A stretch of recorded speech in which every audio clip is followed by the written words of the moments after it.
காலை வேளையிலும் கூட தேவன் நம்மோடு கூட உங்களுக்கும் எனக்கும் ஆண்டவர் உணர்த்தி வைத்த நல்ல காரியத்திற்காக நான் நன்றி செலுத்துகிறேன். பேசுகிறது உங்களுக்கு மாத்திரமல்ல, தேவனுடைய வார்த்தை இருபுறமும் கருக்குள்ள பட்டயம். அது உங்களுக்கும் சரி எனக்கும் சரி, அவருடைய வார்த்தை உண்மை உள்ளது. ஆகவே இந்த நாளில் நம்ம காலையில் தேவன் நம்மோடு கூட இடைப்பட்ட காரியம், எனக்கு செவி கொடுக்கிற மனுஷன் அவன் பாக்கியவான், நீ எனக்கு செவி கொடுத்தால் நலமாய் இருக்கும், நீ நல்லா இருக்கணும்னு தான் நான் இதை உனக்கு பேசுகிறேன், எனக்கு செவி கொடுத்துரு அப்படின்றது தான் நம்ம தேவனுடைய இதயத்தின் ஏக்கமாய் நாம் பார்த்தோம். இப்போ நமக்கு எல்லாருக்கும் ஒரு கேள்வி வரும், ஆண்டவரே நான் ஏன் செவி கொடுக்காம போகிறேன், ஏன் நான் இப்போ செவி கொடுக்கல அப்படின்னா அதுக்கு ஒரே ஒரு ரீசன் தான் இருக்கும். ரீசன்னா எல்லாவற்றுக்கும் நமக்கு முன்னோடி இயேசு கிறிஸ்து தான். இந்த உலகத்தில் வேறு யாருமே இல்லை. அவர் தான் நமக்கு ஃபோர் ரன்னர், எபிரேய ஆக்கியோனர்னு நம்ம ஆக்கியோன் எழுதும்போது எப்படி எழுதுறாருன்னா, நமக்கு முன்னோடியினவராகிய இயேசு கிறிஸ்து. அப்போ நம்மளுடைய முன்னோடி இயேசு கிறிஸ்து தான். இப்போ அவர் எப்படி பிதாவுக்கு செவி கொடுக்கிறவராக இருந்தார் அப்படின்னா, இயேசு கிறிஸ்து இருந்த அவர் ரகசியம் என்னன்னா, யோவானுக்கு எழுதின விசேஷம், யோவானுக்கு எழுதின சுவிசேஷம் என்ன இருக்குன்னா 5ஆம் அதிகாரம். யோவான் எழுதின சுவிசேஷம் 5ஆம் அதிகாரம். 5ஆம் அதிகாரத்தில் 18வது வசனம். அப்பொழுது இயேசு 19வது வசனம், மன்னித்துக்கொள்ளும், 19, யோவான் 5:19.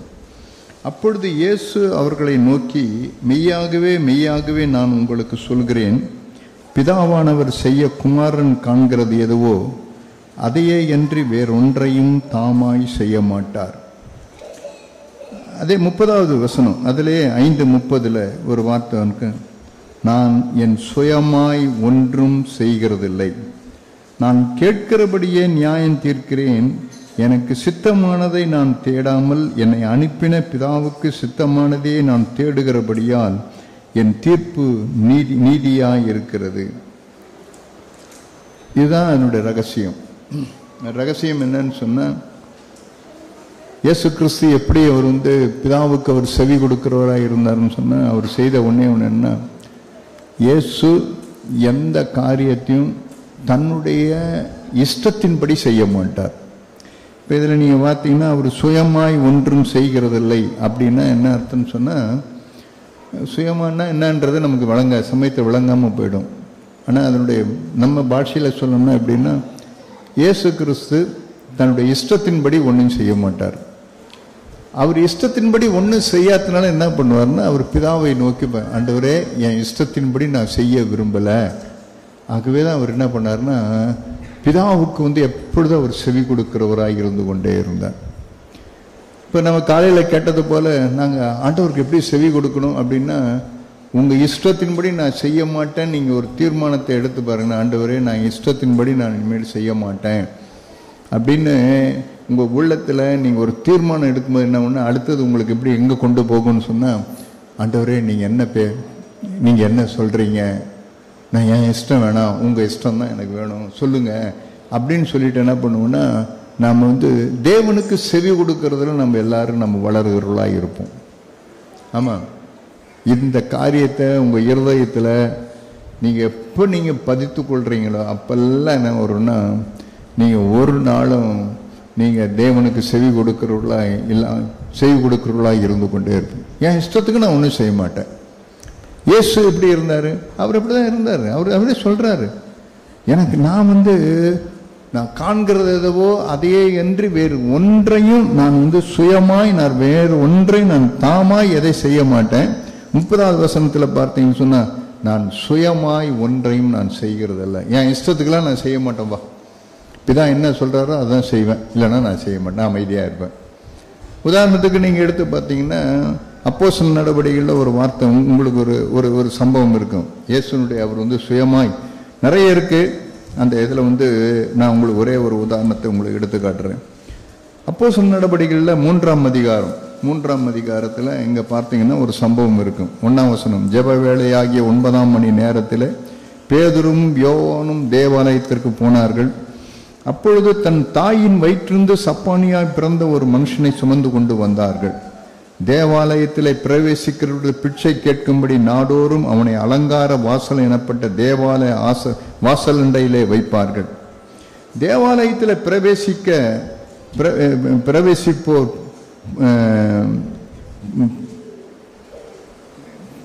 பேதுருவும் யோவானையும் அவன் கண்டு பிச்சை கேட்டான். பேதுருவும் யோவானும் அவனை உற்று பார்த்து, எங்களை நோக்கிப்பார் என்றார்கள். அவன் அவர்களிடத்தில் ஏதாவது கிடைக்கும் என்று எண்ணி அவர்களை நோக்கி பார்த்தான். அப்பொழுது பேதுரு, வெள்ளியும் பொன்னும் என்னிடத்தில் இல்லை, என்னிடத்தில் உள்ளதை உனக்கு தருகிறேன். நசரேனாகிய இயேசு கிறிஸ்துவின் நாமத்தினாலே எழுந்து நட என்று சொல்லி வலது கையினால் அவனை பிடித்து தூக்கிவிட்டான். உடனே அவனுடைய கால்களும் கரடுகளும் பலன் கொண்டது. அவன் குதித்தெழுந்து நின்று நடந்தான். நடந்து குதித்து தேவனை துதித்து கொண்டு அவர்களுடனே கூட தேவாலயத்துக்குள் பிரவேசித்தான். அவன் நடக்கிறதையும் தேவனை துதிக்கிறதையும் ஜனங்கள் எல்லாரும் கண்டு, தேவாலயத்தின் அலங்கார வாசலண்டையிலே பிச்சை கேட்க உட்கார்ந்திருந்தவன் இவன்தான் என்று அறிந்து அவனுக்கு சம்பவித்ததை குறித்து மிகவும் ஆச்சரியப்பட்டு பிரமித்தார்கள். இந்த சம்பவத்தில் தான் இயேசு எப்படி இருந்தாருன்னு சொல்ல வரேன். ஜப வேளை 9ஆம் மணி வேளையில் பேதுரும் யோவானும் போகிறாங்க. ஆலயத்தில் ஒருத்தன் உட்காந்து பிச்சை கேட்டுன்னு இருக்கிறான். இந்த பிச்சை கேட்டவன் என்னவோ அன்னைக்கு தான் வந்து பிச்சை கேட்டவன் கிடையாது. இவன் இயேசுவின் நாட்களில் அந்த அலங்கார வாசல் இருக்கும்போது அந்த அலங்கார வாசல் வந்து பிச்சை கேட்டு உட்கார்ந்து கொண்டிருந்தவன் தான். இயேசு அந்த வழியாகி போகும்போது தான் இந்த பிச்சைக்காரன் இயேசுவையும் பார்த்து, இயேசுவே எனக்கு ஒரு பிச்சை போடுங்க, ஏதாவது ஒன்று போடுங்க அப்படின்னு சொல்லும்போது இயேசுவுக்கு என்ன இருந்திருக்கும்? இரக்கத்தில் ஐஸ்வர்யம் உள்ளவர். அவர் பார்த்த உடனே அவனை பார்த்து, இவன் ஏன் இப்படி பிச்சை எடுக்கணும், இவனை சுகமாக்கிட்டான், இவன் போய் ஏதாவது ஒரு வேலை செய்து பொழைச்சிப்பானே அப்படின்லான்ட்டு அவனை சுகமாக்க அவர் தாமாய் சுயமாய் இயேசு ஒன்று செய்ய போகும்போது என்ன வரும்னா, உடனே பிதா அவர் சொல்லியிருப்பார், இயேசுவே அவனுக்கு எதனா பிச்சை போட்டு நீ போயிட்டே இரு, வேற ஒன்றும் செய்யாத, நீ போயிட்டே இருப்பார். உடனே என்ன பண்ணார்னா, தேவனுடைய வார்த்தைக்கு உடனே அவர் என்ன பண்ணார்னா அவர் செவி கொடுக்க ஆரம்பித்தார். செவி கொடுத்து எப்போ செவி கொடுத்தார் தெரியுமா? தன் இஷ்டத்தின்படி ஒன்றை செய்யாமல் இருக்க இயேசு நினைக்கும் போது தான். உடனே சரிப்பா, பேதுரு அங்கேருந்து யூதாசை கூப்பிடுவார். அவனுக்கு எதனா ஒரு காசை கொஞ்சம் அவனுக்கு போட்டு அவனுக்கு கூப்பிட்டு போன்னுவார். உடனே அவனுக்கு காசை கொடுத்துட்டு இயேசு அந்த ஆலயத்துக்குள்ளே போயிருப்பார். இயேசு தாமாய் சுயமாய் அவர் ஒன்றையும் செய்ததே கிடையவே கிடையாது. பிதாவிடத்தில் வார்த்தைக்கு அவர் செவி கொடுக்கறதுனால அவர் ஒன்றையும் தாமாய் அவர் ஒன்றையும் செய்யவே இல்லை. அதுக்கப்புறம் வந்தவங்க தான் இந்த பேதுருவும் யோவானும் ஆலயத்துக்கு வந்தாங்க. இப்போ அவங்க வந்த உடனே இப்போ அவங்களுக்கு பார்த்தோன்னே அவங்ககிட்ட வந்து பிச்சை கேட்குறான். பிச்சை காட்ட உடனே அவங்ககிட்ட, என்கிட்ட வெள்ளியும் பொண்ணு என்கிட்ட ஒன்றும் இல்லைப்பா, இயேசுவின் நாமத்தினால எழுந்து நட அப்படின்னு சொல்கிறாங்க. எழுந்து அவனை தூக்கி விடுறாங்க. அவங்க வந்து அவன் குதித்து எழுகிறான், அவன் நடனம் பண்ணுறான், அவன் தேவனை துதிக்கிறான், அவன் தேவாலயத்துக்குள்ளே பிரவேசிக்கிறான் அப்படின்னு பாட்டும் ஒரு எழுப்புதல் அங்கே ஏற்பட்டது. காரணம் என்னன்னா, இயேசு தன் இஷ்டத்தின்படி அவர் ஒன்றையும் செய்து கிடையவே கிடையாது. பிரியமானவர்களே, எப்பெல்லாம் நான் என் இஷ்டத்தின்படி செய்யணும் அப்பெல்லாம் நான் தேவனுக்கு செவி கொடுக்கவே மாட்டேன். வீட்டில் கூட சரி, நீங்கள் எல்லாருமே இப்போ வீட்லேயோ இல்லை வேலை எங்கே இருக்கணும்னு என் இஷ்டத்தின்படி நடக்கிறோமா அப்படின்னு பாருங்க. நீங்கள் எப்போ உங்கள் இஷ்டத்தின்படி நீங்கள் ஒன்று நடக்கிறீங்களோ அப்பெல்லாம் நடக்கணும். தேவனுடைய சத்தத்தை உங்களால் கேட்க முடியவே முடியாது. ஏன்? அது மிருக குணம். அது தானியேல் தீர்க்கதரிசியின் புஸ்தகத்தில் ஒரு வார்த்தை உங்களுக்கு காண்பிக்கிறேன். தானியேல் தீர்க்கதரிசியின் புஸ்தகம் அங்கே பார்த்தீங்கன்னு சொன்னால் அங்கே ஒரு வார்த்தை இருக்கும். அங்கே ஒரு 8ஆம் அதிகாரம், தானியேல் தீர்க்கதரிசியின் புஸ்தகம் 8ஆம் அதிகாரம். 8ஆம் அதிகாரத்தில் 3வது வசனத்தை நான் காண்பிக்கிறேன். நான் என் கண்களை ஏறெடுத்து பார்த்தேன், இதோ 2 கொம்புகளுள்ள ஒரு ஆட்டுக்கடா ஆற்றிற்கு முன்பாக நின்றது. அதன் 2 கொம்புகளும் உயர்ந்தவைகளாய் இருந்தது. ஆகிலும் அவைகள் ஒன்றை மற்றதை பார்க்கிலும் உயர்ந்திருந்தது. உயர்ந்த கொம்பு பிந்தி முளைத்தெழும்பிற்று. 4வது வசனம் பாருங்க. அந்த ஆட்டுக்கடா மேற்குக்கும் வடக்குக்கும் தெற்குக்கும் பாய்கிறதை கண்டேன். ஒரு மிருகமும் அதன் முன்னே நிற்கக்கூடாதிருந்தது. அதன் கைக்கு தப்புவிப்பாரும் இல்லை. அது தன் இஷ்டப்படி செய்து வல்லமை கொண்டது. பார்த்தீங்களா? நான் தான் சொன்னேன், தன் இஷ்டப்படி ஒன்று செய்கிறாங்கன்னு சொன்னால் அவங்களுக்கு வந்து மிருக குணம் உள்ளவர்கள் அர்த்தம். மிருக குணம் இருக்கிற மனுஷன் தான் என்ன பண்ணுவான்னா இஷ்டத்தின்படி நடப்பான். ஆனால் தன்னிடத்தில் மிருக குணம் இல்லாதவங்களாம் எப்படி இருப்பாங்கன்னு சொன்னால், தேவனுடைய வார்த்தைக்கு செவி கொடுக்கிறவர்கள, ஆண்டவரே நான் என் சுயமாய் ஒன்றும் செய்ய மாட்டேன், நான் இஷ்டத்தின்படி ஒன்றையும் செய்ய மாட்டேன் அப்படின்னு சொல்லிட்டு அவங்க என்ன பண்ணுவாங்கன்னா தேவனுடைய வார்த்தைகளுக்கு அவங்களுக்கு செவி கொடுக்கிறவர்களா இருந்து கொண்டே இருப்பாங்க.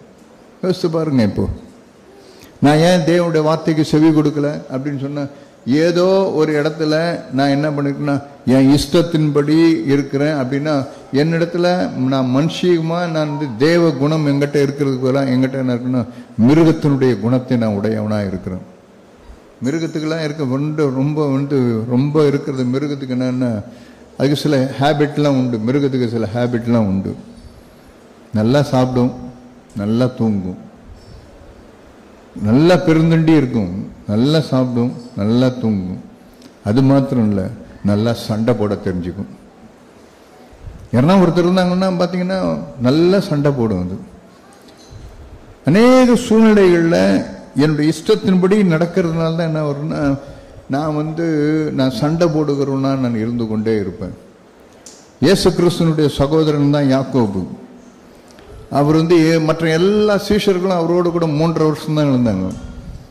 ஆனால் இவர் தான் இயேசு கிறிஸ்துடைய 20 வருஷத்துக்கு மேலாக இயேசுவையே உற்று நோக்கி பார்த்தவர். தன் சகோதரனை குறித்து எழுதுனா அவருக்கு ஒரு வேதாகமத்தை அவர் எழுதி வச்சிருக்கலாம். ஆனால் அவர் என்ன பண்ணாருன்னா அப்படி எழுதாம தன் சகோதரத்தில் கண்டதை ரத்தன சுருக்கமாக எழுதினார். எழுதும்போது தான் அவர் எழுதினார் யாக்கோபு. வேதத்தில் பார்த்தீங்கன்னு சொன்னால் யாக்கோபினுடைய நிருபம் தான் அவர் எழுதுனது. வேதத்தில் வேத பண்டிதர்கள், நம்முடைய மூத்த சகோதரன், நம்முடைய ஆவிக்குரிய தகப்பனாக சகரியா போன சொல்லுவார், புதிய ஏற்பாட்டில் முதல்ல எழுதப்பட்ட புத்தகம் எதுன்னு கேட்டால் மத்திய எழுதின சுவிசேஷம் கிடையாது. புதிய ஏற்பாட்டில் முதல்ல எழுதின புத்தகம் யாக்கோபு எழுதின புத்தகம் தான். முதலாக எழுதப்பட்டது யாக்கோபின் புத்தகம். இந்த யாக்கோபின் புத்தகத்தில் அட்லீஸ்ட் மாசத்துக்கு ஒரு தடவையாவது நீங்களும் நானும் ஒரு தடவையாவது மாசத்துக்கு வாசிக்கிறது மிகவும் நல்லது. ஏன்னு சொன்னா இதெல்லாம் நான் அனுதினமும் நான் வாழ்றது எப்படி, நான் எப்படிலாம் என்னுடைய வாழ்க்கையில அனுதினமும் நான் இருக்கணும், இல்லைன்னா அந்த இதில் நான் எப்படி என்னுடைய வாழ்க்கையில் நான் வாழணுன்றத ரத்தன சுருக்கமாக எழுதப்பட்டது இந்த புத்தகத்தில் மாத்திரம்தான். அதில் தான் அவர் எழுதின 4ஆம் அதிகாரத்தில் 4ஆம் அதிகாரம், யாக்கோபு 4ஆம் அதிகாரம், உங்களுக்குள்ளே யுத்தங்களும் சண்டைகளும் எதினால் வருகிறது. யோசித்து பாருங்க, ஏன் நான் 2 பேரும் சண்டை போட்டுக்கிறோம்? சகோதரருக்கு சகோதரில் சண்டை போட்டுக்கிறோம், சகோதரிகளுக்கு சகோதரிகள், அல்லது புருஷன் பொண்டாட்டி 2 பேரும் சண்டை போட்டுக்கிறோம், அக்கா தம்பிங்க 2 பேர். இல்லைன்னா ஏன் ஒருத்தருக்கு ஒருத்தர் ஊரில் மற்ற இடத்துல ஏன் ஒருத்தருக்கு ஒருத்தர் நம்ம சண்டை போட்டுக்கிறோம்? அவர் சொல்றாரு, உங்களுக்குள்ளே யுத்தங்களும் சண்டைகளும் எதனால் வருகிறது? உங்கள் அவயங்களில் போர் செய்கிற இச்சைகளினால் அல்லவா? நீங்கள் இச்சித்து உங்களுக்கு கிடைக்கவில்லை, நீங்கள் கொலை செய்தும் பொறாமை உள்ளவர்களாயிருந்தும் அடையக்கூறாமற் போகிறீர்கள். நீங்கள் சண்டையும் யுத்தமும் பண்ணியும் நீங்கள் விண்ணப்பம் பண்ணாமல் இருக்கிறதுனாலே உங்களுக்கு சித்திக்கிறதில்லை. நீங்கள் விண்ணப்பம் பண்ணியும் உங்கள் இச்சைகளை நிறைவேற்றும்படி செலவழிக்கும் என்று தகாத விதமாய் விண்ணப்பம் பண்ணுகிறபடினால பெற்றுக்கொள்ளாமல் இருக்கிறீர்கள். பார்த்துருக்கீங்களா? ஏன் சண்டை வருது? சண்டை எதுக்காக வருதுன்னு சொன்னா, என்னுடைய இஷ்டத்தின்படி நடக்கணும், அதனால்தான் சண்டை வர்றது. இயேசு சண்டை போட்டிருப்பாரான்னு யோசித்து பாருங்க. அவங்க பார்க்குறாரு, அவரு தன் சகோதரன் சண்டை போட்டதை ஒரு நாள் அவர் பார்த்ததே கிடையாது. அதனால தான் அவர் எழுதினாரு. ஏன் அது மாதிரி இயேசு சண்டை போடலன்னு சொன்னா, இயேசு ஒரு நாள் என்ன பண்ணுவான்னா தன் இஷ்டத்தின்படி நடக்க மாட்டார். சின்ன பிள்ளையா இருக்கும்போது இருந்து அவருக்கு விவரம் தெரிஞ்சு அவர் வளர்ந்து அவர் நல்லா வளரும் போது அவர் மாம்சத்தில் இருந்த நாட்கள்ல அவர் எப்படி இருந்தாருன்னா, ஒரு நாளும் ஒரு மனுஷன் கூட அவர் சண்டை போடவே மாட்டார். யாரோட கூட, தன்னுடைய தம்பி இருக்கட்டும், தன்னுடைய தங்கச்சி இருக்கட்டும், தன் தாய் இருக்கட்டும், தன் தகப்பன் இருக்கட்டும், யாரோடு கூட இயேசு என்ன பண்ண மாட்டேன்னா அவர் சண்டையே போட மாட்டார். ஆமா, சண்டை போடுறவங்களுக்கெல்லாம் எப்படி இருக்குன்னா, ஜாக் சொல்வார் ஒரு வார்த்தை, சண்டை போடுற மனுஷனுக்கு சாத்தானோடு கூட யுத்தம் பண்றதுக்கு நேரமே இருக்காதான். ஏன் அப்படின்னு சொன்னா, அவன் சாத்தான் என்ன பண்ணுவானா, என் வேலையை இவரே செய்திடுறாருப்பா, அதனால இவர் அவங்களோட கூட சண்டை போட்டுங்கிறாரு, அப்புறம் எங்கிட்ட எங்க இவருக்கு நேரம் இருக்க போகுதுன்னு சொல்லிட்டு என்ன பண்ணுவான்னா, அவன் என்ன பண்ணுவானா, அவன் அமைதியா இருந்துடணும். அந்த வார்த்தை என்னை ரொம்பவாய் பாதிக்கும். எப்பெல்லாம் நீ மனுஷனோடு கூட நீ சண்டை போடுறியோ அப்பெல்லாம் உனக்கு என்ன ஒண்ணு, சாத்தானோடு கூட நீ யுத்தம் பண்றதுக்கு உனக்கு நேரமே இருக்காது. நீ அவன் அமைதியா இருந்துப்பான். நீங்க உட்காந்து நீங்க யோசித்து பாருங்க, நீங்க எல்லாம் நீங்க உட்கார்ந்து இருக்கிற, நீங்க வெளிப்படையா சண்டை போடல, கரண்ட் எடுத்து அடிக்கல, இல்லது கை நீட்டி அடிக்கல, வேற எதுவும் பண்ணல, ஆனா வார்த்தையினால யுத்தம் பண்ணுகிற மனுஷங்களா இருக்கிறீங்களே. இந்த யுத்த மனுஷர்கள்லாம் பைபிள் என்ன தெரியுமா சொல்லியிருக்கு, வேதம் பார்த்து ஒரு வார்த்தை சொல்லுது, இந்த யுத்த மனுஷர்கள்லாம் என்ன பண்ணுவாங்கன்னா, அவங்க ஒரு நாளும் இளைப்பாறுதலுக்குள்ள பிரவேசிக்கவே மாட்டாங்க.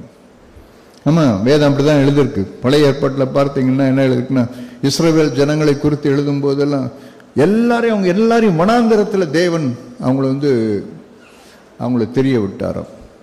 எக்கோ வருது. அவங்க எல்லாரையும் என்ன பண்ணாங்களா, வனாந்தரத்தில் அவங்கள தெரிய விட்டாராம் ஆண்டவர்.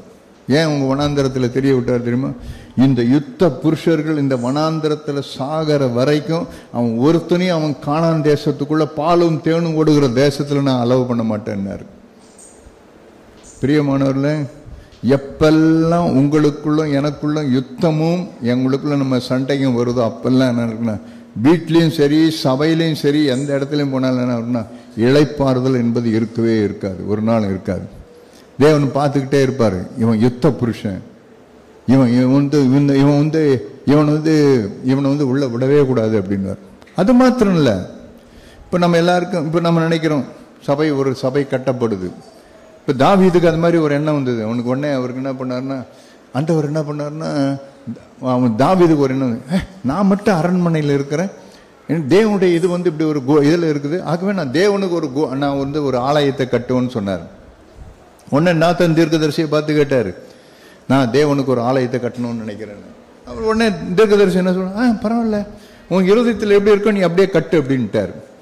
கட்டுன்னு அவன் சொல்லிட்டு நாத்தானமலை அப்படி போன உடனே ஆண்டவர் அவனுக்கு கூப்பிட்டு, யாரை கேட்டு நீ இதை சொன்ன, நீ பாட்டு உன் இஷ்டத்துக்கும் பேசிடுறதா, தாவீதை நான் ஆலயத்தை கட்டணும்னு சொன்ன, நீ கட்டு பரவாயில்லன்னு சொல்லிட்டியே, அவன் கட்ட மாட்டான்னு சொல்லு. தாவீதை பார்த்து தேவன் சொன்னார், ஒரு ராஜா அவனை பார்த்த உடனே ஒரே ஒரு வார்த்தை என்ன சொன்னான், நீ என் ஆலயத்தை நீ கட்ட மாட்ட. ஏன் காண்பிக்கிறோம் பாருங்க. அங்கே எழுதும்போது 1 சாமுவேலின் புஸ்தகத்தில் அங்கே பார்த்து சொல்றான், அவனை பார்த்த உடனே நீ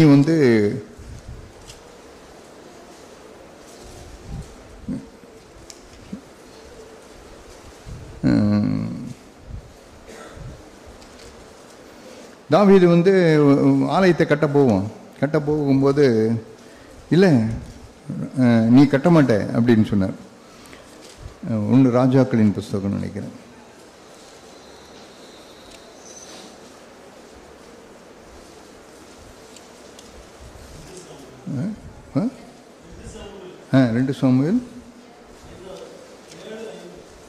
ரெண்டு சாமுவேல் 7ஆம் அதிகாரம்.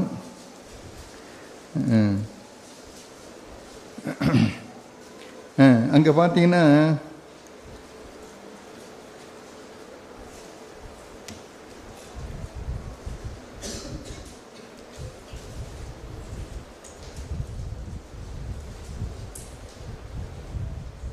இல்லை, இன்னொரு இடத்துல எழுதப்பட்டிருக்கும். அவனை பார்த்தோன்னே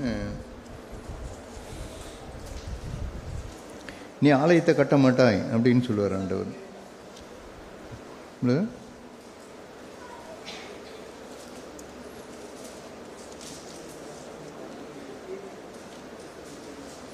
நாளாகமமா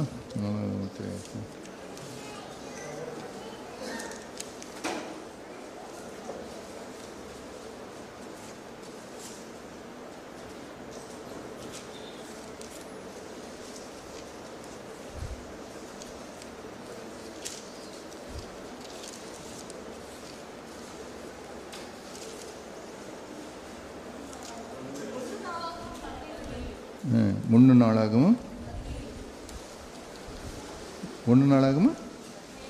17 1 நாளாகமும் 17ஆம் அதிகாரம்.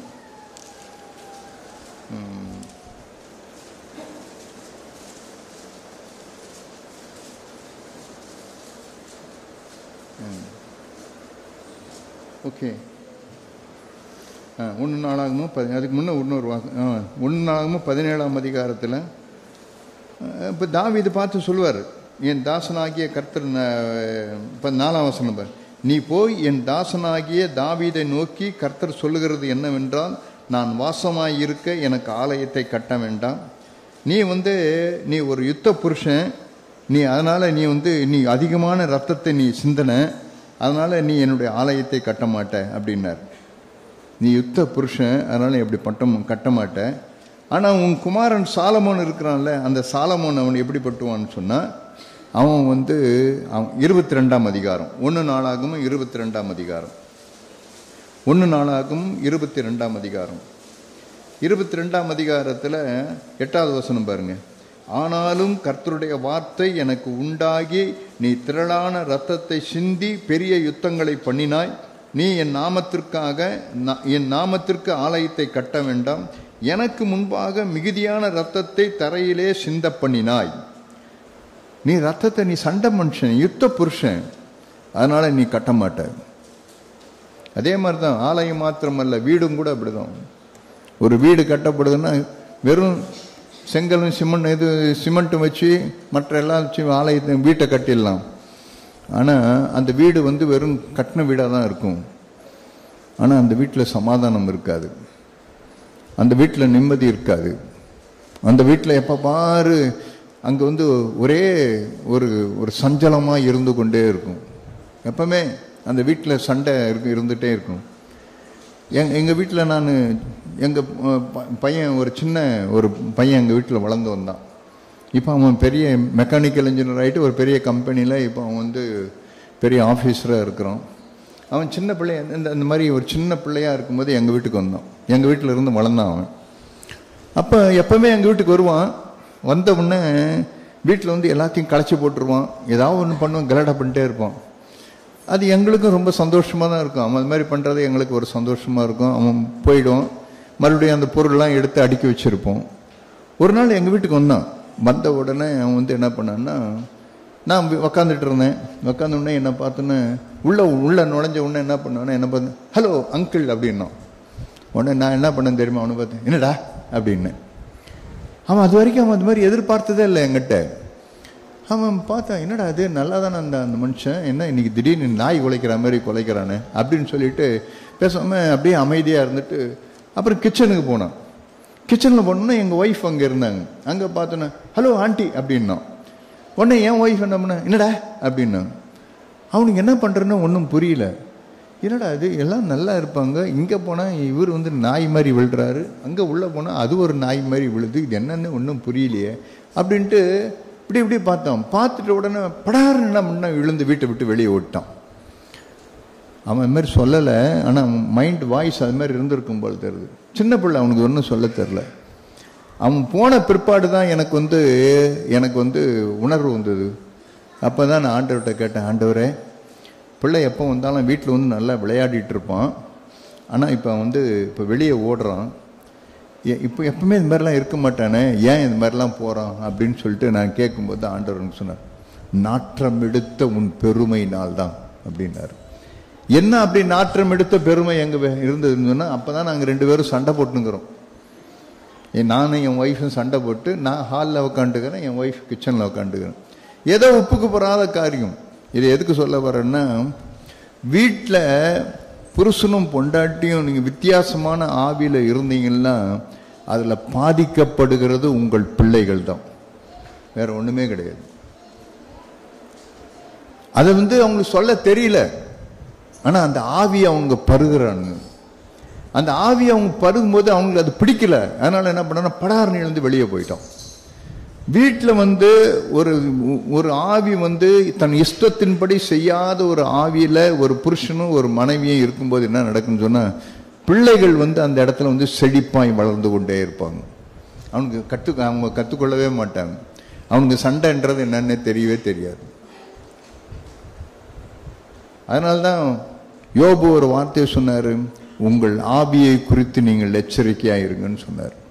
யோபுவின் நண்பர்கள்லாம் பேசும்போதெல்லாம் யோபு பார்த்து உடனே சென்ஸ் பண்ணிட்டு என்ன பண்ணுன்னா, உன்னிலிருந்து புறப்பட்ட ஆவி யாருடையதுன்னு கேட்டாரு. உன் ஆவி சரியில்லையே, நீ யுத்த மனுஷனா இருக்கிறிய, நீ சண்டை போடுறவனா இருக்கிறிய, நீ இப்படி இருக்கிறதுனால தான் அந்த மாதிரி இந்த பிள்ளைங்கள்லாம் பாதிக்கப்படுறானுங்க. நான் நிறைய தான் சொல்லுவேன், வீட்டில் இருக்கும்போதே நிறைய பெற்றோர்கள்ட்ட என் சபையில் வரும்போது சொல்லுவேன், முதல்ல உங்கள் ஆவியை குறித்து எச்சரிக்கையா, வீட்டில் இருக்கிறீங்களா உங்கள் ஆவியை குறித்து எச்சரிக்கையா இருங்க. நீ வீட்டில் வாக்குவாதம் பண்ணுற பிள்ளையா அல்லது சண்டை போடுகிறவளா இல்லது குறை சொல்லுகிறவா குற்றம் சொல்லுகிறான்னா அதை பார்த்துட்டே இருப்பான். அவனுக்கு சொல்ல தெரியாது. அவனுக்கு சொல்ல தெரிஞ்சா அவன் நம்ம உங்ககிட்ட என்கிட்ட சொல்லிடுவானுங்க. சின்ன பிள்ளைங்க அவனுக்கு சொல்ல தெரியாது. அதனால அந்த நாத்தை அவனுக்கு சகிக்க முடியாது. அதனால தான் அவனுக்கு விழுந்து வெளியே ஓடணும். அன்னைக்கு நான் அன்னைக்கே நீங்கள் மனம் திரும்பின, ஆண்டவரே நான் ஜாக்கிரதையாக இருக்கணும், எங்கள் வீட்டில் இருக்கும்போது வீடு கட்டப்படணும் அப்படின்னு சொல்லிட்டு, ஆண்டவரே நான் யுத்தம் பண்ணாத ஒரு புருஷனா யுத்தம் பண்ணாத ஒரு புருஷியா நான் இருந்து கொள்ள இருக்கணும். எப்பெல்லாம் நான் அந்த யுத்தத்திலிருந்து நான் விடுதலை ஆகிறனோ அப்பெல்லாம் ஆண்டவர் என்ன பண்ணுவார்னா, என்னை பாலும் தேனும் ஓடுகிற கானான் தேசத்தில் தேவன் கொண்டு போவார். அதே போலதான் தேவன் தாவீதை பார்த்து வீடு கட்டப்பட, நீ ஆலயத்தை கட்டாத அப்படின்னு சொல்லிட்டார். அப்ப யார் தான் கட்டுறது? அடுத்த வசனம் பாருங்க. அடுத்த வசனம் என்ன? 9ஆம் வசனத்தில், இதோ உனக்கு பிறக்க போகிற குமாரன் அமைதல் உள்ள புருஷனாய் இருப்பான், சுற்றிலும் இருக்க அவன் சத்துருக்களை எல்லாம் விலக்கி அவனை அமர்ந்திருக்க செய்வேன், ஆகையால் அவன் பேர் சாலமோன் எனப்படும், அவன் நாட்களில் இஸ்ரவேலின் மேல் சமாதானத்தையும் அமெரிக்கையும் அருளுவேன். ஏன் தேவன் சமாதானத்தையும் அமெரிக்கையும் அருளுகிறார்? ஏன்னு சொன்னா அவன் யுத்த புருஷன் கிடையாது. எடுத்துட்டு தான் அவன் என் நாமத்திற்காக ஆலயத்தை கட்டுவான். அவன் தான் கட்டுவான், அவன் தான் என் ஆலயத்தை கட்டுவான். அப்படிப்பட்ட மனுஷர்கள் தான் தேவனுடைய ஆலயத்தை கட்ட முடியும். எனக்கு பிரியமானவர்களே, நான் காலைல சொன்ன அந்த செய்தின்னு போல தான், எனக்கு தேவனுக்கு நான் செவி கொடுக்கிறவனா இருக்கணும்னு சொன்னால் நான் ஒரு நாளும் என் இஷ்டத்தின்படி நான் செய்யாதவனா இருக்க நான் பழகிக்கொள்ளலாம். உங்களுக்கு அநேகருக்கு ஒரு வாஞ்சை இருக்கும், பிரதர் எங்கள் பிள்ளைங்கள்லாம் தேவனுக்கு முன்பாக நிற்கணும், எப்பொழுதும் எங்கள் பிள்ளைங்க தேவனை அறிகிற அறிவில் வளரணும், தேவனுக்கு முன்பாக என் பிள்ளைகள் நிற்கணும் அப்படின்ற உங்களுக்கு ஏக்கம் உங்களுக்கெல்லாம் இருந்ததுன்னா, ஒரே ஒரு வார்த்தை உங்களுக்கு காண்பிக்கிறேன். நீங்கள் இந்த வார்த்தையை நீங்கள் வீட்டில் போய் நீங்கள் தியானிச்சு பாருங்கள். இது என்னுடைய ஃபேவரட்டான ஒரு சப்ஜெக்ட், ஒரு என்ன சாப்டர் இது. எரேமியா 35ஆம் அதிகாரம். எரேமியா தீர்க்கதரிசியின் புஸ்தகம் 35ஆம் அதிகாரம். இந்த 35ஆம் அதிகாரத்தில் கடைசி வசனம் வாசித்து பாருங்க. 35:19. ஆதலால் சகல நாட்களிலும் எனக்கு முன்பாக நிற்கத்தக்க புருஷன் ரேகாபின் குமாரனாகிய யோனதாபுக்கு இல்லாமற் போவதில்லை என்று இஸ்ரவேலின் தேவனாகிய சேனைகளின் கர்த்தர் சொல்லுகிறார் என்றான். இந்த ஒரு வார்த்தை இதை யோசித்து பாருங்க. இது தேவன் கொடுத்த ஒரு ப்ராமிஸ். அவர் என்ன இருக்காருன்னா, சகல நாட்களிலும் அப்படின்னா 365 நாட்களும் ஒவ்வொரு நாளும் ஒவ்வொரு இதுலையும் எனக்கு தேவனுக்கு முன்பாக நிற்கத்தக்க ஒரு புருஷன் ரேகாபின் குமாரனாகிய யோனதாபுக்கு இல்லாமற் போவதில்லை என்று இஸ்ரவேலின் தேவனாகிய சேனைகளின் கர்த்தர் சொல்லுகிறார். தேவனே இதை சொல்றார். தேவனே சொல்றார், ஒரு பிள்ளை உன் சந்ததியில உன் குடும்பத்துல ஒரு பிள்ளை ஒன்னும் இல்லை, உன் பிள்ளைகள் எல்லாருமே எனக்கு முன்பாக அவன் நின்று கொண்டே இருப்பாங்க ஒவ்வொரு நாளும். அப்படின்னா எதனால ஆண்டவர் இந்த வார்த்தையை சொன்னார்? இது மாதிரி அந்த முழு அதிகாரத்தை வாசித்து பாருங்க. உங்களுக்கு சுருக்கமாக சொல்கிறதில்ல. அதில் என்ன இருக்குன்னா, ஒரு ரேகாபின் புத்திரர் ஒருத்தர் இருப்பாங்க. அவங்களோட பழக்கம்லாம் என்னன்னா, அவங்க தகப்பனாகிய ரேகாப் என்ன சொல்லுவார்னா, இந்த பூமியில் நீ இருக்கும் பொழுதெல்லாம் நீ திராட்சரசம் குடிக்கக்கூடாது, நீங்கள் வீட்டை கட்டக்கூடாது, விதையை விதைக்கக்கூடாது, திராட்சை தோட்டத்தை நாட்டக்கூடாது, அதை கையாளணும், உங்கள் எல்லா நாட்களிலும் கூடாரங்களில் குடியிருப்பீர்களாக என்று கட்டளையிட்டான். 7வது வசனம் பாருங்க, 35:7. அவன் அதான் சொன்னான், எப்பா உங்க இஷ்டத்துக்கு நீங்க எதுவும் பண்ணிட்டாதீங்க, நீங்க இந்த பூமியில இருக்கிற நாளெல்லாம் என்ன பண்ணுங்க, திராட்சரசம் குடியாதீங்க, அது இருக்குதுன்னு சொல்லிட்டு குடிக்காதீங்க. நீங்க வீட்டை கட்டாமலும் விதையை விதையாமலும் திராட்சை தோட்டத்தை நாட்டாமலும் அதை கையாளாமலும் உங்களுடைய எல்லா நாட்களிலும் கூடாரங்களில் குடியிருப்பீர்களாக. உடனே அவங்க என்ன பண்ணாங்கன்னா இதே மாதிரி அவங்க செய்தாங்க. அவங்க இஷ்டத்தின்படி அவங்க நடக்கலை. அவங்க முன்னோர்கள் என்ன சொன்னாங்களோ அதுக்காக நான் வீட்டை கட்டக்கூடாது, நான் வயல் வேலை செய்யக்கூடாது, அதெல்லாம் நான் சொல்ல வரல. அன்னைக்கு அவனுக்கு அதை சொன்னார். அவனுக்கு ஸ்பெசிஃபிக்காக அன்னைக்கு அவனுக்கு அவங்க அப்பா அவனுக்கு சொன்னது, அது அவங்க மூதாதையர் அவனுக்கு சொன்னது, நீ இப்படி இருந்துக்க. அதனால அவனுக்கு எப்படி இருந்திருப்பான்னு நினைக்கிறீங்க? நான் எல்லாம் இப்படி கற்பனை பண்ணி பார்ப்பேன். சப்போஸ் அவன் ஒரு கூடாரத்தில் குடியிருக்கிறான், பக்கத்தில் ஒருத்தன் பெரிய அப்பார்ட்மெண்ட் கட்டுறான், அப்போ அவனுக்கு எப்படி இருந்திருக்கும்? என்ன ஏய் நீ என்னையா இன்னும் கூடாரத்தில் குடியிருக்கிற, நான் பாரு அப்பார்ட்மெண்ட்டில் கட்டி எப்படி இருக்கிறோம் பாருன்னா இவன் என்ன சொல்லியிருப்பான் அவனை பார்த்து? எப்போ உனக்கு ஆண்டவர் உனக்கு அப்பார்ட்மெண்ட் கட்டுறதுக்கு உனக்கு ஆண்டவர் கிருபை கொடுத்தாரு, அதனால நீ அப்பார்ட்மெண்ட் கட்டுற. எனக்கு ஆண்டவர் இதுதான் கூடாரத்தான் போட்டிருக்காரு, அதனால நான் கூடாரத்தில் இருக்கிறேன். இதில் போய் என்ன இருக்கு? யோசித்து பாருங்க. அவனுக்குள்ள எப்படி இருந்துன்னு சொன்னா, அவன் நான் எங்க அப்பா எனக்கு இது மாதிரி சொல்லியிருந்தாலும் நானும் கட்டியிருப்பேன். ஆனா எனக்கு சொன்னது கூடாரத்தில் குடியிருந்தான் சொன்னார். ஆகவே நான் இஷ்டத்தின்படி நான் ஒன்றையும் செய்ய மாட்டேன், நான் இந்த கூடாரத்தில் நான் குடியிருப்பேன்னு சொல்லி அவன் அந்த கூடாரத்திலே இருந்தான். அதனால்தான் ஆண்டவர் அவனை பார்த்து சொன்னாரு, நீ இப்படி எல்லாம் தேவனுடைய வார்த்தைக்கு நீ கேட்டு உன் இஷ்டத்தின்படி நடவாமல் உங்க அப்பா உனக்கு என்ன சொன்னார் நீ அதன்படி நடந்தல்ல, அதனால உன் பிள்ளைங்க என்னாலும் எப்பொழுதும் எனக்கு முன்பாக நிற்கத்தக்க புருஷன் ரேகாபின் குமாரனாகி உனக்கு இல்லாமல் போவதில்லை என்று இஸ்ரவேலின் தேவனாகி கர்த்தர் சொல்லுகிறார் அப்படின்னு சொன்னோம். நீங்களும் அப்படிப்பட்டவர்களா இருந்துருங்க. இஷ்டத்தின்படியெல்லாம் ஒன்றும் செய்யாதீங்க. மிருகத்தினுடைய குணங்கள்லாம் இருக்க வேண்டாம். ஆண்டவரே பவுலை போல இருந்துருங்க. ஆண்டவரே என் இஷ்டத்தின்படி நான் செய்ய வேண்டாம். இயேசுவை போல இருந்துருங்க. ஆண்டவரே நான் இஷ்டத்தின்படி இருந்துட வேண்டாம். புல்பிட்டில் ஒரு வார்த்தை எழுதி வச்சிருக்கேன், இயேசு கிறிஸ்துவில் இருந்த சிந்தையே உங்களில் இருக்க கடவுதுன்னு சொல்லி. அவருடைய சிந்தை என்ன தெரியுமா? இயேசு நிறைய அவருடைய சிந்தை, பாடுபடுகிறத ஒரு சிந்தை, தனக்கெனு வாழாமல் இருக்கிறத அவருடைய சிந்தை. இயேசுனுடைய சிந்தை என்ன தெரியுமா? தன் இஷ்டத்தின்படி ஒரு நாள் அவர் நடக்கவே மாட்டார். ஆமென்.